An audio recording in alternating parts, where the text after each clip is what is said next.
Shalom Bapak Ibu Saudara yang dikasihi Tuhan. Hari ini saya akan membicarakan sebuah topik yang saya yakin akan sangat memberkati baik kehidupan pribadi, keluarga, bahkan gereja, kota, bangsa, dan negara Bapak Ibu Saudara. Kenapa? Karena hal ini berkaitan dengan sesuatu yang sangat penting yang seringkali tidak disadari bahkan oleh umat Tuhan atau gereja Tuhan, umat tebusannya sendiri, yaitu mengenai berkat dan kutuk. Nah, seringkali kita menghadapi orang-orang yang datang kepada kami, kemudian mereka komplain, "Pak, saya sudah bergumul sedemikian rupa. Saya sudah berusaha sekeras mungkin, Pak. Tapi setiap kali ada satu penghalang yang saya tidak mengerti apa itu, dan itu membuat saya gagal kembali." Berulang-ulang, atau beberapa orang datang dan berkata, "Pak, saya mengalami kecelakaan beruntun.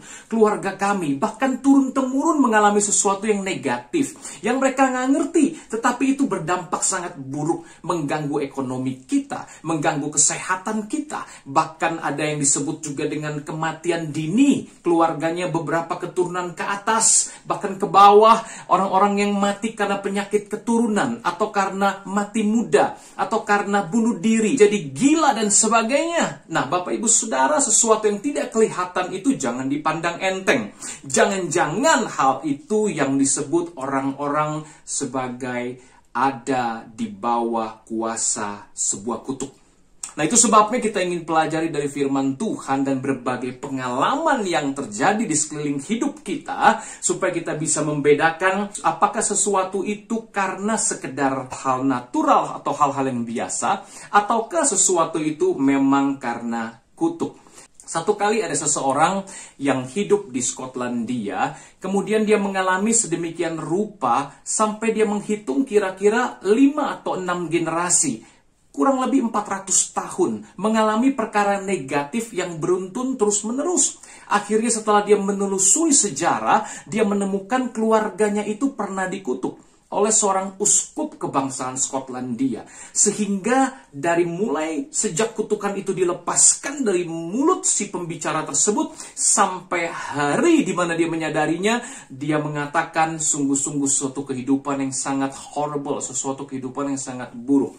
Dan akhirnya orang ini dilepaskan karena menyadari bahwa di dalam Kristus Yesus semua kutuk sudah ditanggung dan dipikul oleh karya salibnya. Ada lagi seorang kebangsaan Yahudi, seorang perempuan yang bekerja pada sebuah kantor di Amerika Serikat. Dikatakan sang pemilik kantor atau bosnya satu kali menyuruh perempuan Yahudi ini sebagai sekretaris untuk mengetikkan sesuatu. Ketika dia melihat tulisan tersebut, kagetlah perempuan Yahudi Kristen ini. Ternyata itu sebuah mantra dari sebuah aliran sesat yang ada pada saat itu. Kemudian dengan cara yang halus dia berkata kepada bosnya, "Bos, I'm so sorry, saya nggak bisa ketik ini. Saya punya iman yang berbeda. Tolong maafkan saya." Sang bos berkata, "Iya, nggak apa-apa. Saya akan ketik sendiri." Setelah itu beberapa hari kemudian sang sekretaris kebangsaan Yahudi Kristen ini tangannya mulai kaku, Bapak Ibu Saudara. Tidak bisa bergerak, lama-lama menjadi meringkal seperti ini, menekuk semuanya jari-jarinya. Kemudian dia pergi ke dokter, dokter mengatakan ada semacam penyakit artritis yang menyerang perempuan ini. Kemudian beberapa bulan kemudian keadaannya semakin memburuk sedemikian rupa sampai dia tidak bisa bekerja lagi dan harus tinggal di rumah saja. Kemudian dia mendengar satu seminar atau KKR tentang bagaimana kutuk bisa ditebus oleh darah Yesus. Walaupun dia sudah Kristen, tapi dia kurang memahami bagaimana caranya hal tersebut bisa bekerja melepaskan dia dari kuasa kutuk. Setelah dia dengar kaset khotbah sedemikian rupa, kaset khotbah itu di tengah-tengah hendak mengucapkan doa yang melepaskan kutuk, Bapak Ibu. Aneh sekali, kasetnya bisa macet. Tapi puji Tuhan, untungnya teman yang meminjamkan kaset tersebut kepada wanita Yahudi ini sudah mencatat kira-kira doanya seperti apa. Akhirnya sang teman ditelepon, datang, usai mendengar bagian paparan dari khotbah yang sempat macet di bagian doanya, sang kawan hanya menyampaikan doanya saja. Mari ikuti doa dengan iman. Setelah dia berdoa, tiba-tiba langsung saja detik itu juga tangan-tangan yang tadinya kaku menjadi lurus kembali, sakitnya semuanya hilang lenyap, dan keesokan hari dia pergi ke dokter, dan dokter terbingung-bingung. Ternyata sudah sembuh total, Bapak Ibu Saudara yang dikasih Tuhan. Begitu ajaibnya karya salib Tuhan Yesus menghancurkan setiap kutuk dan belenggu. Satu kali seorang pendeta bercerita, Bapak Ibu Saudara, dia diundang di satu kebaktian atau ibadah. Di tengah ibadah, sang pendeta yang biasa melayani kelepasan ini tiba-tiba digerakkan Tuhan untuk turun dari mimbar dan ketemu dengan satu keluarga yang duduk di barisan tertentu. Dan dia berkata, "Bapak, saya merasa, Pak, untuk berdoa melepaskan kutuk yang ada dalam hidup Bapak. Bolehkah saya berdoa? Izinkan saya berdoa." Sang bapak yang ada di barisan tertentu dari jemaat tersebut berkata, "Iya, Pak Pendeta, silakan. Tentu saja, saya senang sekali didoakan." Setelah Pak Pendeta ini berdoa mematahkan kutuk dengan simpel saja, Bapak Ibu, kemudian dia kembali ke mimbar. Tiba-tiba dia datang kembali kepada bapak dan keluarga ini dengan ada anak perempuan kecil. Ternyata kakinya itu digips, Bapak Ibu. Dan Tuhan katakan, "Doakan anak perempuan itu." Akhirnya dia taat dan dia bilang, "Pak, minta izin. Kali ini saya pengen berdoa buat anak Anda." "Oh iya, senang sekali Pak Pendeta. Hari ini dapat 2 kali doa. Tapi terus terang saja, anak saya ini kakinya sudah patah 3 kali dalam waktu kurang dari 2 tahun. Jadi dokter katakan tidak mungkin sembuh. Tapi kalau Pak Pendeta mau mendoakan, ya kami senang sekali. Silakan Pak." Kemudian Pak Pendeta ini datang kepada anak tersebut dan mulai mendoakan. Hanya dipegang bagian gipsnya saja. Kemudian dengan singkat ditengking segala penyakit dan dinyatakan sembuh dalam nama Yesus. Doa doang ya, masih pakai gips. Tapi beberapa hari kemudian setelah ibadah selesai tentunya ya, sang ibu mengirim surat kepada Pak Pendeta dan mengatakan, "Pak, terima kasih. Setelah gips itu dibuka, ternyata dokter menyatakan anak kami sembuh total. Tulangnya yang patah bersambung total." Berbeda dengan apa yang dinyatakan semula, bahwa anak ini sudah 3 kali patah tulang dan tidak bisa sembuh. Terima kasih buat doa Bapak. Sama-sama, Tuhan memberkati. Pak Pendeta membalasnya ya. Nah, Bapak Ibu Saudara, dari 3 kisah ini kita melihat bahwa ada sesuatu yang Tuhan kerjakan. Itu sebabnya pendeta itu bilang, dia dapat satu pelajaran penting. Kenapa dia harus turun dulu untuk mematahkan kutuk dari keluarga si bapak tadi yang anaknya patah tulang 3 kali dalam kurang dari 2 tahun ya. Setelah itu Roh Kudus baru tentukan, dia khotbah dulu sebentar, lalu Roh Kudus gerakin lagi hati sang pendeta, kemudian turun lagi dari mimbar. "Sekarang Pak, boleh nggak saya doain sakit dari anak Anda yang tulangnya patah?" Meskipun kata dokter itu tidak mungkin sembuh, tapi sang pendeta hanya taat saja. Nah, pelajaran yang didapatkan adalah kutuk itu memang betul ada. Dan kutuk itu bisa dipatahkan. Dan ketika kutuk itu dipatahkan, penyakit disembuhkan. Dengan kata lain, ada sakit penyakit atau jenis-jenis penyakit tertentu, atau jenis-jenis problem persoalan tertentu, misalkan masalah ekonomi, masalah hubungan, keretakan rumah tangga, perceraian, dan sebagainya, yang memang ada selubung kutuk menutupinya sehingga sulit mendapatkan jawaban doa atau terobosan. Tidak semua ya ada selubung kutuk, tapi bisa saja ada, sebagaimana kasus yang tadi saya ceritakan. Nah, itu sebabnya kutuk dan berkat bukan isapan jempol, adalah sesuatu yang nyata. Ya, kita tahu bahwa bangsa Israel pun menerima ucapan berkat dari Tuhan. Betul, ketika Tuhan menyuruh Musa untuk berkata kepada Harun, "Katakan kepada mereka doa ini, Tuhan memberkati dan melindungimu, Tuhan menyinari engkau dengan wajahnya dan memberimu kasih karunia, Tuhan menghadapkan wajahnya kepadamu dan memberimu damai sejahtera." Ya kan? Itu sungguh-sungguh ucapan berkat, dan Alkitab bilang dengan demikian engkau meletakkan berkat atas umatku Israel. Nah, Bapak Ibu, memang kelihatannya hal yang simpel. Kutuk itu hanya semacam kata-kata. Ya, tadi kita lihat dari cerita yang sudah saya ceritakan, mungkin itu doa atau mantra dari satu aliran sesat tertentu yang membuat si perempuan Yahudi Kristen itu tangannya langsung kena artritis, kaku semua ya kan. Mungkin hanya sekedar kata-kata, tapi jangan abaikan kata-kata. Kalau itu didukung oleh kuasa Tuhan, atau ada celah dan didukung oleh kuasa setan, kitanya ada celah ya, nggak diberesin dengan kuasa darah salib Yesus, dan itu kata-kata dari orang atau ucapan kita sendiri yang buruk, memberi kesempatan untuk iblis datang, itu betul-betul mengandung kuasa kutuk yang sangat jahat dan buruk atas kehidupan manusia.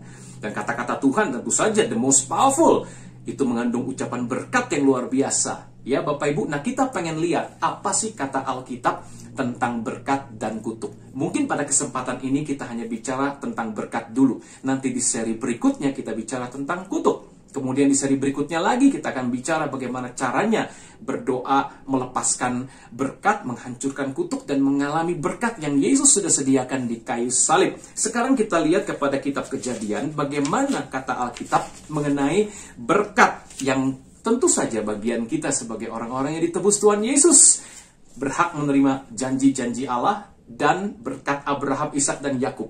Kitab Kejadian pasal 22 ayat 15 sampai ayatnya yang ke-17.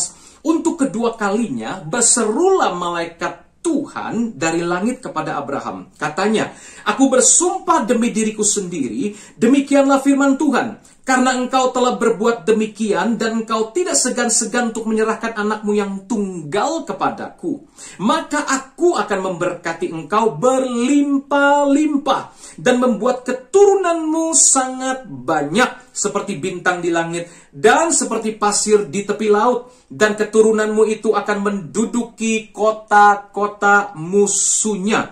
Perhatikan Bapak Ibu, Alkitab bilang berkat itu akan turun-temurun kepada anak cucu. Sebab dikatakan memberkati engkau berlimpah, membuat keturunanmu banyak, keturunanmu akan menduduki kota musuh. Artinya dia tidak hanya satu generasi, tapi diturunkan dari generasi kepada generasi selanjutnya. Itu kuasa dari berkat. Nah, Bapak Ibu Saudara yang dikasih Tuhan, bahkan Kejadian 22 ayat yang ke-18, inilah nubuat tentang Mesias sebenarnya. Oleh keturunanmu lah semua bangsa di bumi akan mendapat berkat karena engkau mendengarkan firman-Ku. Ya, oleh karena Abraham taat dikatakan, maka semua bangsa akan dapat berkat oleh keturunannya. Nah, keturunan di sini hanya singular, single ya, satu pribadi. Yang Paulus katakan dalam kitab Galatia, itulah Yesus, yang kalau kita beriman kepadanya, bertobat dan percaya, bersatu dengan Kristus, maka kita akan dijadikan berkat untuk segala bangsa. Seluruh bumi, seluruh bangsa di bumi akan menerima pengampunan dosa dan segala berkat yang ditawarkan melalui salib Kristus tersebut. Nah, Bapak Ibu Saudara, penting untuk diperhatikan kenapa berkat itu diturunkan. Alkitab mengatakan bahwa karena Abraham taat. Itu sebabnya Bapak Ibu, Paulus bilang jangan beri kesempatan kepada iblis. Ketika kita tidak taat, maka kita sedang membuka celah untuk mengundang setan melepaskan apa yang diinginkannya, baik penyakit, kutuk, hancuran, dan sebagainya.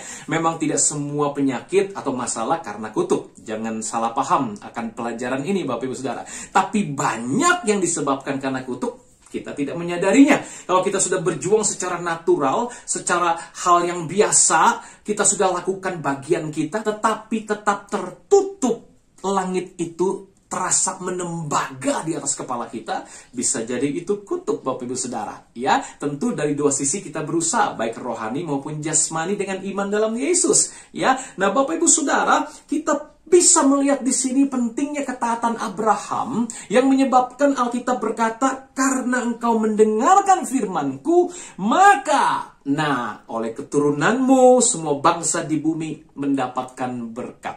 Buat kita yang sudah ditebus oleh Yesus, kita sudah mendapatkan ketaatan Kristus, diperhitungkan sebagai ketaatan kita.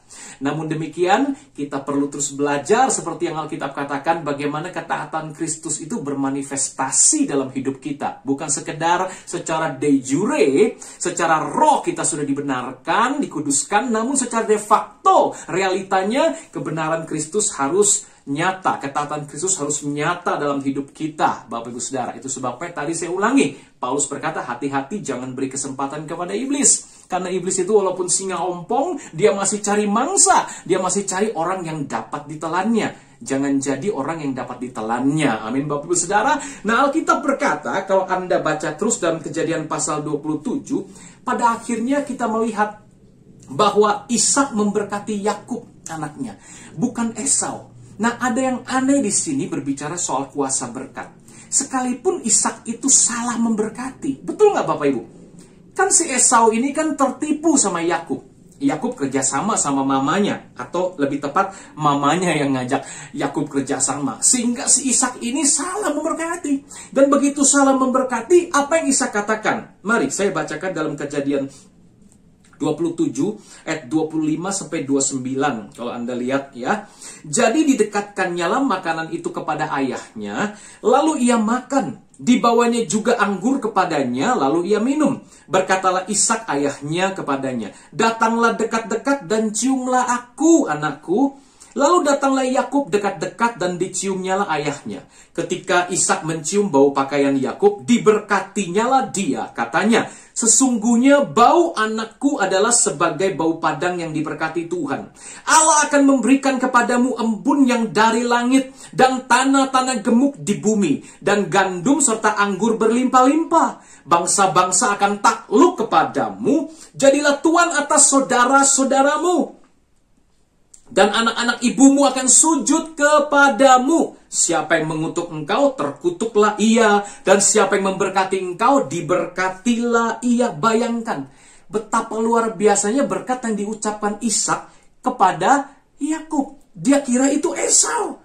Sehingga Esau pun berkata, aduh kenapa tidak ada lagi berkat yang ada padamu? Dia bilang begitu.